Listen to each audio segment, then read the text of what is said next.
I couldn't believe I'd come too late, and Sara had already left. All the sacrifices and hardships had been in vain, but I couldn't have followed my uncle any closer, or he would have seen me and sent me back home, or worse, giving me to the Queen as a traitor. Anyway, how was I supposed to know that Sara was already ahead of us? Oh, yeah, that I could probably have figured out, if I hadn't been so cold and hungry in the end. My uncle was lazy, so he probably hadn't been in any big hurry, but I'd been cold and didn't sleep well, so I hadn't thought about it. Maybe ditching my tent and warm clothes had been a mistake, but I'd left at the end of summer, when it was still warm. How was I supposed to know my journey would take longer than I'd thought? I glanced at my newfound companions. Was this really Sara's army? An elf and a girl. The elf didn't look much older than me, and the girl, I don't know what I had expected, but I guess not this. Shouldn't Sara have a bigger army, with real soldiers? But then I remembered the girl's knife and shivered. Had she really been serious about making me squeak? I remember my dad butchering a pig with a smaller knife. They really squealed. Good that the elf had stopped her. I really didn't want to beg for a quick end. Although, I couldn't really blame them for their reaction. Back home, with the others, we discussed countless times what we would do if we found a spy. You had to be careful with the Queen's agents being everywhere, but still, had she really needed to press it against my belly like that? I glanced around the dark forest.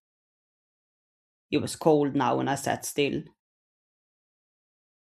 The elf and the girl sat deep in discussion about something I couldn't hear. After I'd introduced myself and told them what the Queen would do to Sara, they'd mostly ignored me. It was disappointing. I'd envisioned this meeting so many times, but it had never crossed my mind that my revelation about the Queen's plans would be ignored. They finally stopped discussing, and the girl turned to me. We will stay and wait. We might risk everything if we go after them. She put her hand on the elf. Was she really the one in charge? Aisha, are you hungry? The elf asked. Her voice was soft, just as I imagined elves' voices to be. I nodded, and she passed me some bread and dried meat. I devoured it as quickly as I could. I'd run out of the food Uncle had left me 2 days ago, and hunting in this weather was complicated, so I hadn't eaten much lately. The girl turned to me suddenly. Can you fight? I stopped eating and stared at her. I knew they were an army, but I never thought I would actually have to kill someone. I didn't know how to fight. I am a hunter. A hunter? She smiled and turned to the elf. If we need to leave for the north, we will not need to worry about food, Silvi. We'll be fine. North? Did she really mean north? The place of endless snow and cannibal tribes that would eat you for dinner if you dared to cross their borders.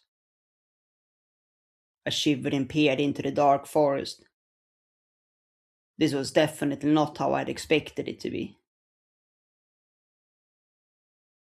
Sit with us, you must be cold, Silvi said and patted the ground next to her.